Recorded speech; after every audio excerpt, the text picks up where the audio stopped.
നമ്മളിപ്പോൾ പോകുന്നത് സെൻട്രോ മാളിലെ cameo art സ്റ്റുഡിയോയിലേക്കാണ് കേട്ടോ. കയറി വരുമ്പോൾ തന്നെ ലെഫ്റ്റ് സൈഡിലായിട്ടുള്ള ഗിഫ്റ്റ് ഷോപ്പാണ്. ടപ്പിക്ക് പാലൊക്കെ വാങ്ങാനുള്ളത് കൊണ്ട് ആദ്യം അതും പിന്നെ വൈനും കേക്കൊക്കെ പോയി എടുത്തു കേട്ടോ. അത് കൊണ്ട് കാറിൽ വെച്ചതിന് ശേഷമാണ് ഗിഫ്റ്റ് ഷോപ്പിലേക്ക് പോകുന്നത്. ഈ പോക്കിന് രണ്ട് ഉദ്ദേശമുണ്ട് കേട്ടോ.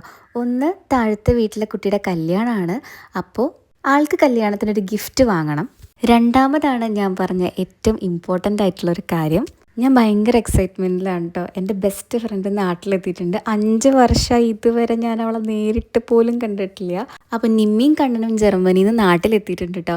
അപ്പോൾ ഫസ്റ്റ് ടൈമാണ് ഞാൻ കാണാൻ പോണത്. നദേട്ടൻ ഓൾറെഡി അവരെ കല്യാണത്തിനൊക്കെ പോയിട്ടുണ്ട് കേട്ടോ. എനിക്ക് ആ ടൈമിൽ ചിക്കൻ ബോക്സ് ഒക്കെ ആയിട്ട് ഐസൊലേഷൻ ആയതുകൊണ്ട് എനിക്ക് എപ്പോഴും എന്തെങ്കിലും ഒരു തടസ്സം ഉണ്ടാവും കേട്ടോ. എനിക്ക് അവൾക്കും കാണാൻ ഇതുവരെ പറ്റിയിട്ടില്ല. അതുകൊണ്ട് അങ്ങനെ അവർക്കുള്ള ഗിഫ്റ്റ്സൊക്കെ വാങ്ങി നമ്മൾ നേരെ വീട്ടിലേക്ക് പോവാണ്.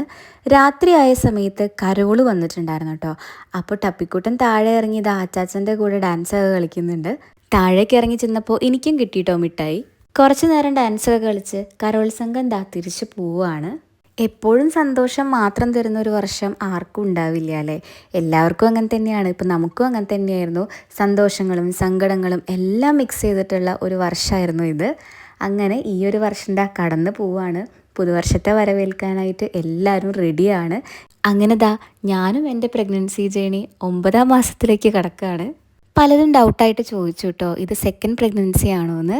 ഇത് 2ാമത്തെ പ്രഗ്നൻസി ആണ്. ഓൾമോസ്റ്റ് 8 മാസം കഴിഞ്ഞ് 9th കയറാനായിട്ട് റെഡി ആയിട്ട് നിൽക്കുകയാണ് കേട്ടോ. എല്ലാവർക്കും 2026 അടിപൊളി വർഷമാവട്ടെ.